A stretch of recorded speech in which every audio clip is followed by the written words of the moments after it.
Okay. ఇప్పుడు మిగతా అంటే ఈ రీసెంట్ డేస్‌లో మదర్ క్యారెక్టర్ మూవీస్ వచ్చుంటాయి. మీరు మేబీ చూసే ఉంటారు.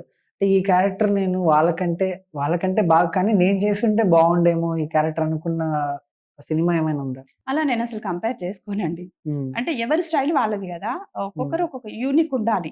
అంటే వాళ్ళలాగా ఈ మనం ఈ చేయలేం. క్యారెక్టర్ నాకొచ్చుంటే నేను బావుండేది అనుకోని ఏమన్నా అంటే ఫీలింగ్? నేను చేస్తా. నేను చేయగలను అనుకుంటాను గానీ, వాళ్ళకంటే నేను బాగా చేస్తా అట్లేం అనుకోను. హ్మ్. వాళ్ళిచ్చేది వాళ్ళిస్తారు ఆ! గదా! It's total difference. ఎందుకంటే హ్మ్.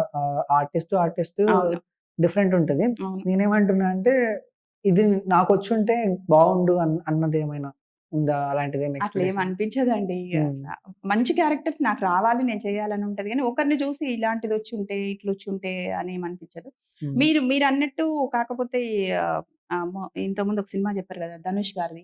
'రఘువరన్ బీటెక్.' 'రఘువరన్ బీటెక్‌లో' ఆ మదర్ క్యారెక్టర్ అదొచ్చినప్పటికి నేనప్పుడు అంత ఇండస్ట్రీకి కూడా రాలేదనుకుంటా. అప్పుడప్పుడే వస్తున్నాయి. ఏదో అప్పుడు బాగా వచ్చింది ఆ సినిమా. హ్మ్. చూసేవాళ్ళు. హ్మ్. అది చూస్తున్నప్పుడు అనిపించేది అంటే ఇట్లాంటి క్యారెక్టర్ నాకెప్పుడు పడాలి. హ్మ్. అంటే అంత న్యాచురల్‌గా చేయాలి ఆ అవును. క్యారెక్టర్‌ని. నాకొచ్చిన కాంప్లిమెంట్స్ ఈ సినిమాకి అన్ని సినిమాలకి అలానే వస్తాయి. ఈ సినిమాకైతే వచ్చిన ప్రతి కాంప్లిమెంట్ అదే. ఎంత హ్మ్. న్యాచురల్‌గా చేశారు. అవును. అసలెక్కడ యాక్టింగ్ చేసినట్టు లేదు. అవును. చాలా న్యాచురల్‌గా చేశారని.